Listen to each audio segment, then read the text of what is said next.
So Yeah. we're thinking about you scaling this business, and we're thinking about lots of other business guys out there that are in. What happens when, and I know you face this yourself, when you've got a team, but the team's just not performing for whatever reason. The deadlines are slipping, the scope is not there. What do you do? How do you motivate your team? How do you get your team, to focus on what's needed to be done and get it across the line? How do you do that? So I think it's knowing your team very well. That's key. And realizing that not everyone acts the same way as you do or as I do. Like I thrive under extreme pressure. I like the adrenaline. I like the idea of staying up late at night, chasing a very, very big deadline, chasing a hard client. Like I said, that doesn't excite everyone. I like crisis mode. Elon as well. Elon, he likes crisis mode. And that's why as soon as a business starts becoming a little bit successful, he'll start something new that's like absolutely crazy. Yeah, I want to go to Mars. As soon as he has the rocket going to Mars, I can guarantee you he's finding a new galaxy to go to, right? So, like, because he just wants to do something crazy. And that's what drives him. The problem is that that's not what necessarily drives the team. And being aware of that and not trying to enforce people, not crisis onto people. I've tried it. I've realized that getting the team to that same level of urgency requires a different process for everyone. There's not a one cut or what's the right Stop. word? One-stop Yeah, like shopping. a one-stop shop. The same pattern or flavor doesn't work on everyone, and it's knowing that it's spending one-on-one time with the team members, really getting to know them deeply, investing some of your own time. I know as founder, as CEO of a company, your time is extremely limited.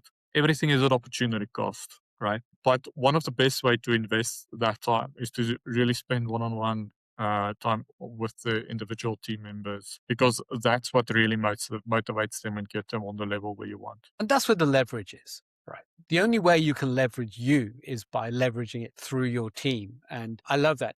Understanding that they are individuals and each person needs their own approach. And the more you understand about your team, the more you can leverage your team, right? And I have to say, Carl, and I'll say this all this listening, you have brought massive amounts of urgency into your team. And yet the team has never broken. They've never fractured because of it. In fact, you were able to bring them together under immense strain. I mean, and it's been a testimony to your vision and your drive and your leadership. And I think anyone that's in entrepreneurship needs vision, drive, and leadership, right?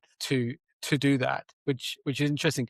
Well, maybe you could also give us one comment on the quality of the people you hire, because I know Elon Musk and others and Steve Jobs have said, he'll only hire AAA people because a AAA person will do 100 times what an A type person would do and 1,000 times what a B type person would do.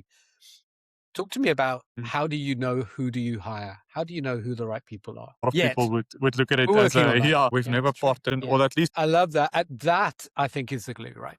Because when your vision is clear, when you can see, and sometimes you see things that no one else can see. And Mm. that's the real definition of vision, showing others what they can't see, but it unites a team, right? And then they'll go to war for you, because we've spoken about it in that terms, haven't we?